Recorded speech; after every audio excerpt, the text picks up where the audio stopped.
perempuan cantik betul, cantik, tapi dongo, beleng-beleng. Lain dibilang capek suaminya jelaskan, apa pak, oh you cantik tapi otakmu goblok. Ya toh. Ada lagi mukanya cantik tapi miskin. Ada lagi kaya, mukanya hancur. Maka mendapati perempuan, dialah cantik, keturunan baik-baik, kaya, hafal Quran, 100 perempuan belum tentu ada satu. Pak Habib Mahdi, kalau Habib dapat itu dialah cantik, keturunan baik, orang kaya, dan bagus agamanya, tolong tunjukkan Das'at Latif. Saya juga masih mau nambah.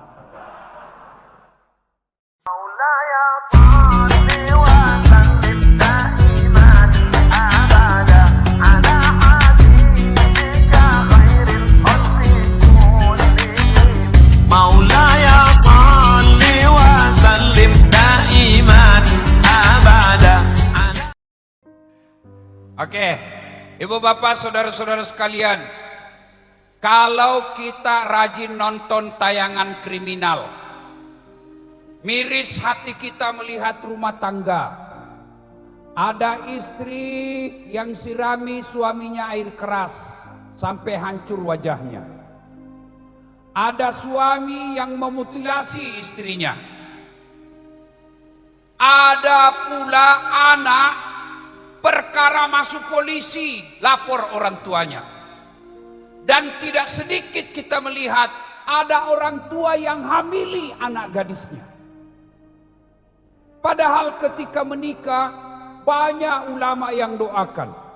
Ketika menikah kembang ramai betul berkilo-kilo ucapan selamatnya. Tapi kenapa setelah menikah tidak ada yang diharapkan? Dia tidak mewujudkan apa yang disebut mawaddah, sakinah, mawaddah, warahmah. Kenapa? Karena dia membina keluarganya tidak berdasarkan tuntunan agama. Ini bukan nasihat Das'at Latif, tapi ini nasihat agama. Yang pertama, adinda, nikahilah dia karena keturunannya. Boleh cari keturunan yang baik-baik, yang orang Jawa katakan bebet, bibit dan bobot. Tapi jangan prioritas. Kenapa? Ada orang bapaknya Nabi, anaknya jadi pengkhianat. Nabi Nuh. Ada orang bapaknya pengkhianat, anaknya jadi Nabi Ibrahim alaihissalam. Maka adindaku Nandityo, kalau kau nikahin istrimu karena anak bupati, siap-siap kau kecewa. Kenapa? Sudah hampir habis jabatannya. Pasti toh, pasti. Kau nikahi anaknya Pak Gubernur karena gubernur paling lama 5 tahun. Beruntung kalau 2 periode, amin. Iya toh. Maka ketika kau nikahi orang karena dia anak pejabat, maka siap kau kecewa karena jabatan ada batasnya. Pak Iskandar sebentar lagi selesai cabut Garuda. Sudah habis jabatan masih pakai ke pasar. Orang bilang sudah gila itu bapak itu. Iya kan? Maka jabatan boleh jadi pertimbangan, tapi jangan jadi prioritas. Kenapa? Ada batasnya. Yang ketiga, kata Nabi, nikahilah dia karena kekayaannya. Tapi jadi laki-laki, jangan kau berharap hartanya mertuamu, Be. Laki-laki pecundang kalau mau hidup di harta mertua. Maka laki-laki yang baik, dia berdiri tegak dengan kepala dan di atas kakinya punya kehormatan. Kenapa? Karena dia hidup dengan hasil jerih payahnya sendiri. Besok Pak Haji Iskandar kasih anaknya mobil. Nah, hadiah pernikahannya. Maka lelaki terhormat dia katakan, terima kasih Pak, saya sudah terima mobilnya, niatnya sudah sampai, tapi tolong biarlah saya yang berikan anaknya Bapak mobil. Mobil yang Bapak sumbang bawa ke panti asuhan. Insya Allah berkah.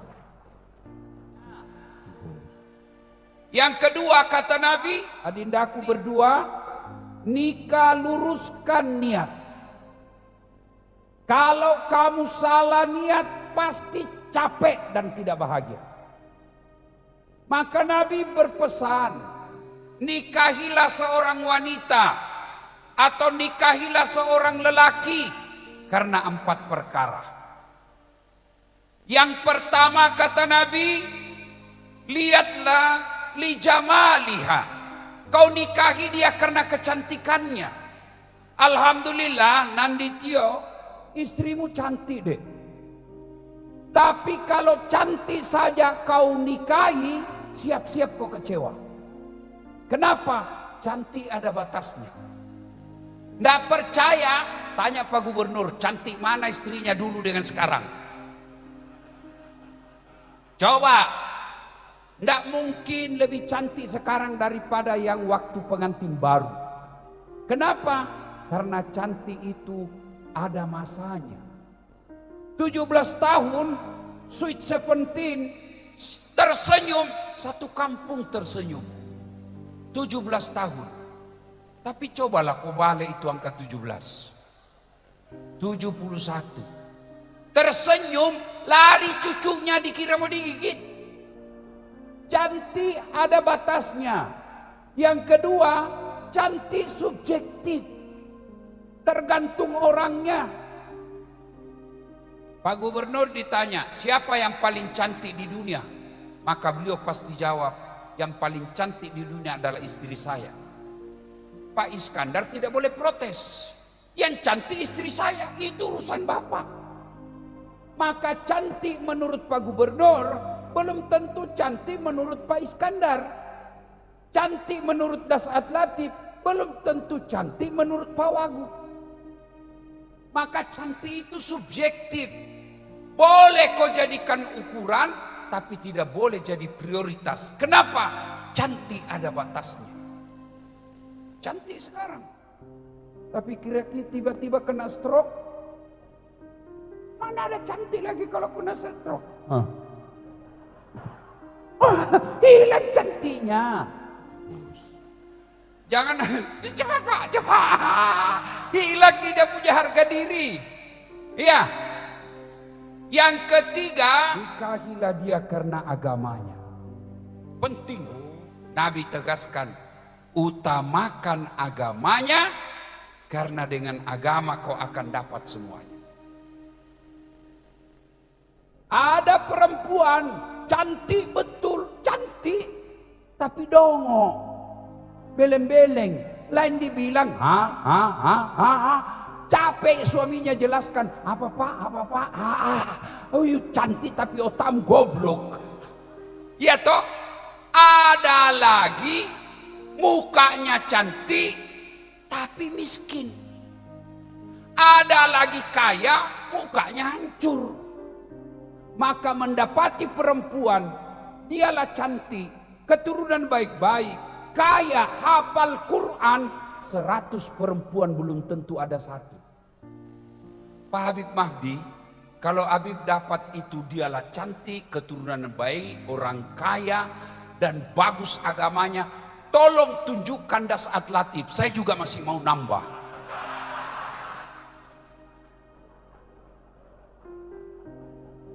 Bapak, Ibu, saudara-saudara sekalian. 1. Luruskan niat. Adindaku berdua, kalau niatmu lillahi ta'ala, semua persoalan dalam rumah tangga pasti clear. Bahkan Bapak, Ibu, saudara-saudara sekalian, orang yang nikah lillahi ta'ala semata-mata karena Allah, dia jadi ibadah. Yang namanya ibadah, semua gerak-geriknya, semua waktunya, semua jeripayanya, nilai ibadah memberatkan timbangan kebaikannya di akhirat kelak. Niatnya lillahi ta'ala. Orang yang cari nafkah setelah pengantin, Nanditio setelah cari pengantin cari nafkah, cari nafkahmu itu ibadah.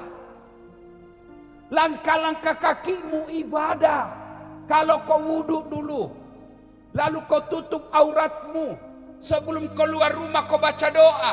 Inna salati wa nusuki wa mahyaya wa mamati lillahi rabbil alamin. Kau keluar rumah lalu baca Bismillahi tawakkaltu ala Allahi la haula wa la quwata illa billah. Kata Nabi, orang yang pergi cari nafkah membaca doa seperti ini, langkah kaki kanannya 1 pahala dicatat, langkah kaki kirinya digugurkan dosa-dosa kecilnya. Allahu Akbar. Jadi kalau rumahmu ke tempat kerja 4 km, PP 8 km, berapa langkah kaki itu? Apalagi kalau kau sampai di kantor keliling-keliling lapangan, berapa langkah kaki kau dapat? Apalagi kalau jalanmu begini, lebih banyak lagi langkahnya. Lillahi ta'ala. Bapak ibu saudara-saudara sekalian, kalau kita nikah lillahi ta'ala, demi Allah, pikiranmu yang capek cari nafkah, keringatmu yang bercucuran karena cari nafkah, itu adalah jihad fisabilillah.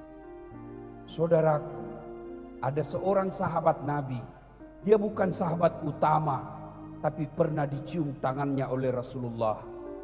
Bayangkan Pak, ketemu Pak Gubernur saja, kita sudah selfie.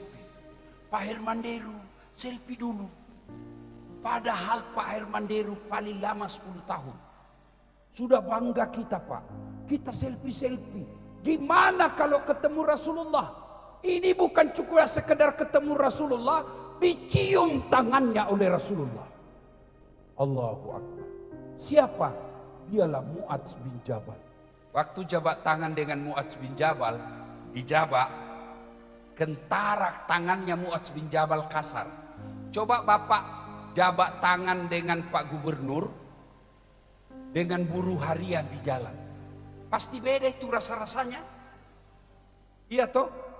Parfumnya juga beda. Kalau Pak Gubernur parfumnya yang original, kalau yang di pinggir jalan buru-buru kasar, parfumnya parfum palsu campur bau matahari. Jabat tangan. Nabi rasa kasar betul tangannya ini orang. Lalu Nabi bertanya, Mu'adz, kenapa tanganmu kasar begini? Ya Rasulullah, saya ini buruh, pekerja batu. Saya ambil batu-batu besar di gunung, lalu aku pecah-pecah jadi kecil, lalu aku jual di pasar. Maka tangan saya kasar. Nabi terharu, lalu mengambil telapak tangannya Mu'adz dan diciumnya tangannya Mu'adz bin Jabal. Lalu Nabi bersabda, Mu'adz, inilah tanganmu yang menghalangimu nanti masuk neraka karena engkau cari nafkah secara halal untuk anak istri. Maka dindaku, cari nafkah kalau niatmu lillahi ta'ala, itu adalah pahala yang memberatkan timbanganmu di akhirat kelak. 1, luruskan niat.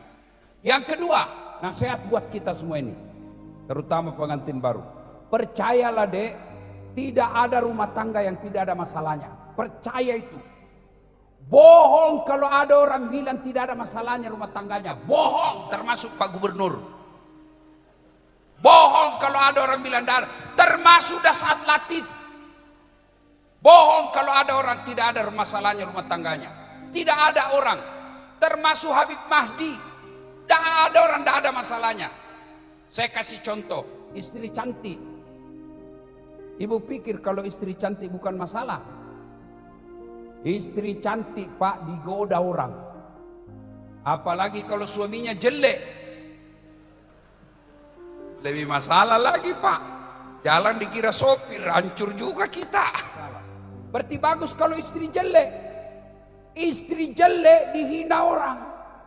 Kita lagi yang malu jalan sama dia. Duluan aja dek, nanti ketemu di gedung. Sampai di gedung istrinya, mana kau bang? Nggak jadi dek, saya lagi menceret. Istri cantik masalah, istri jelek masalah. Apa masalahnya sekarang sudah pengantin? Ada masalahnya toh? Tadi bapaknya sudah katakan, mudah-mudahan segera punya anak. Orang pengantin bukan jaminan sudah pasti punya anak. Coba lihat rumah tangga Pak. Ada orang masalahnya kasihan, sudah 2 anaknya masih ngontrak-ngontrak rumah. Rezekinya yang masalah. Ada lagi orang belum menikah sudah punya rumah karena kaya bapaknya. Tapi apa masalahnya? Suami istri tidak setia. Suaminya selingkuh, istrinya membalas. Iya toh? Ada lagi sudah rumah bagus, sama-sama setia, punya anak, apalagi masalahnya? Anaknya narkoba. Ada lagi suami istri setia, rumah ada, apa masalahnya? Udah punya anak, sampai ke Eropa berobat tidak dikasih anak. Tidak ada orang tidak ada masalahnya, Pak. Percaya itu. Ini nih, bapak-bapak kadis yang ada di depan saya ini. Semua muka-muka penuh masalah ini, Pak. Mana ada orang tidak ada masalahnya? Jangankan Bapak Ibu sekalian, jangankan Das Adlatif, jangankan kita ini manusia-manusia sekarang yang banyak medsos, punya peluang kita berselingkuh, punya peluang kita berzina, mata. Kurang apa Rasulullah? Kurang apa cintanya Allah kepada Rasulullah? Kurang apa dekatnya Rasulullah kepada Allah? Kurang apa ibadahnya Rasulullah? Tapi apa tidak ada masalah dalam rumah tangga beliau? Allahu Akbar. Aisyah pernah difitnah selingkuh ketika di Madinah. Itu Aisyah. Rasulullah dalam ekonomi pernah dijelaskan 3 hari 3 malam tidak makan. Akhirnya Hasan Hussein pucat, cucu beliau. Itu Nabi. Dalam struktur kemasyarakatan, beliau bukan cuma dibully, bukan dibully, bukan dimaki di medsos, beberapa kali uji coba pembunuhan. Itu Nabi. Bedanya apa? Semua pasti punya masalah. Nabi ketika ada masalahnya, beliau langsung pegang janji Allah. Ista'inu bis-sabri was-shalah. Sabar, perbaiki solatmu, saya yang selesaikan masalahmu. Itu janji Allah.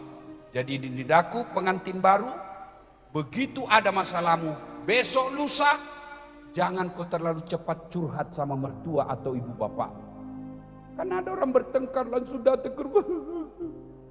Tidak kusangka. Ngapain kau curhat sama ibumu? Akhirnya ibu marah, anaknya ditelantarkan. Akhirnya kata, nggak usah, ngapain itu suamimu? Cakep-cakep ternyata munafik.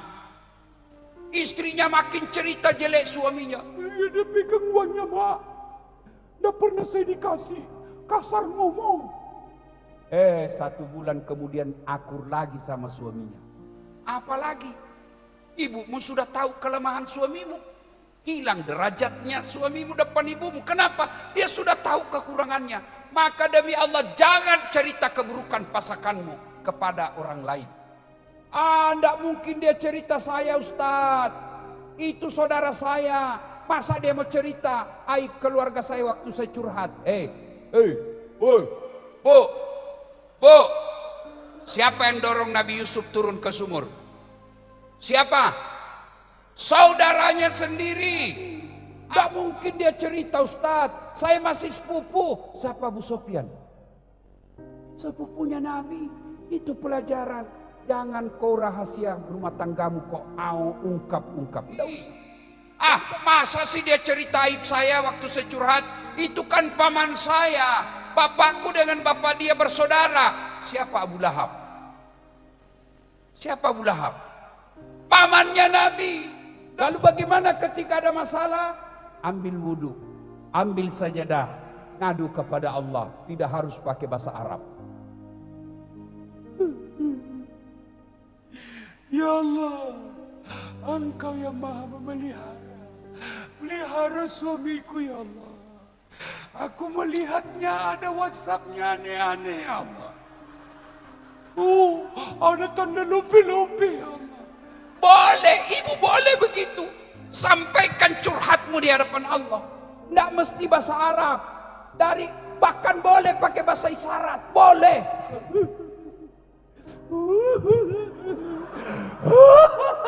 Boleh. Oh Allah tahu. Oh berkhianat suaminya ini. Iya, enggak harus. Daripada ibu bahasa Arab tidak tahu artinya, bingung malaikat. Kata malaikat apa maksudnya ini, Bu? Dia mau doa suami setia, doa yang dia minta, doa makan. Suaminya dia mau makan.